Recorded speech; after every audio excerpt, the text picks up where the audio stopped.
మతం కోసం పోట్లాడుకునే పరిస్థితి పోవాలని బీజేపీ రాష్ట్ర అధ్యక్షుడు మాధవ్ ఆకాంక్షించారు. నేషన్ ఫస్ట్ అనే భావన అందరిలో రావాలని పిలుపునిచ్చారు. బీజేపీ రాష్ట్ర కార్యాలయంలో జరిగిన గణతంత్ర వేడుకల్లో పాల్గొన్న ఆయన జాతీయ జెండా ఎగురవేశారు.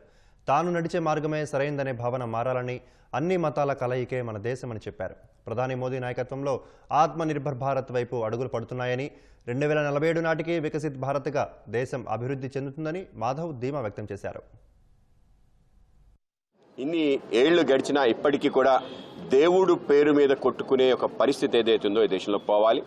ఒక దేవుడిని ఆరాధించే వాళ్ళందరూ ఒక స్థలంలో ఎక్కువ ఉంటే వాళ్ళందరిది వేరే దేశం మారాలి అనే ఒక ఆలోచన ఏదైతుందో అది ఇంకొకసారి ఈ దేశంలో జనించకూడదు.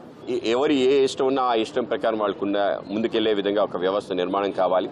నీకు తీపి ఇష్టం, నాకు వగరిష్టం, పక్కవాడికి కారం ఇష్టం, కనుక నాకు తీపి ఇష్టం కాబట్టి అందరూ తీపే తినాలి అని చెప్పి ఎవరైనా బలవంతం చేస్తే ఎంత హాస్యాస్పదంగా ఉంటుందో, అదేవిధంగా నేను నడిచే బాట, నేను కొలిచే వ్యక్తి అందరూ కొలవాలి, లేకపోతే అందరూ కూడా అధములు, మూర్ఖులు అని చెప్పి వాళ్లపైన యుద్ధం చేసే ఒక నేజం ఏదైతుందో ఆ విధమైన ఒక ఆలోచన దేశంలో చెల్లదు. సర్వధర్మ సమభావం ఏదైతుందో అదే ఏక సత్య ప్రతిపాదన, ఆ విధంగా ముందుకెళ్లే విధంగా ఈ దేశం తయారవ్వాలి.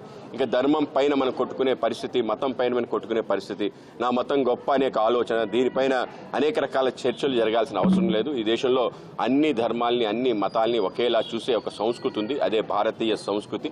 ఆ విధంగా ఈ యొక్క భారతీయ సంస్కృతికి అతి మూలం ఏమిటంటే ఈ పుడమి నా తల్లి నీ నామే పుత్రుడిని. కనుక ఆ విధంగా ఈ యొక్క భూమి పట్ల అందరికీ కూడా ఒకే రకమైన భావన, ఆ భూమి తప్ప ఇంకేది ముఖ్యం కాదు. Nation first, party next, self last అనే సిద్ధాంతం ఏదైతే భారతీయ జనతా పార్టీ అవలంబిస్తుందో తప్పనిసరిగా అదే అందరికీ తారక మంత్రం కావాలి. నేషన్ ఫస్ట్ అనేది ఆ యొక్క ప్రిన్సిపల్తోనే అందరూ కూడా మత విభేదాలు, కుల విభేదాలు అన్ని కూడా పక్కన పెట్టి ముందుకెళ్లాల్సిన అవసరం ఉంది. ఆ విధంగా మనందరం పునరంకితం కావడానికే ఈ యొక్క గణతంత్ర దినోత్సవ వేడుకలు.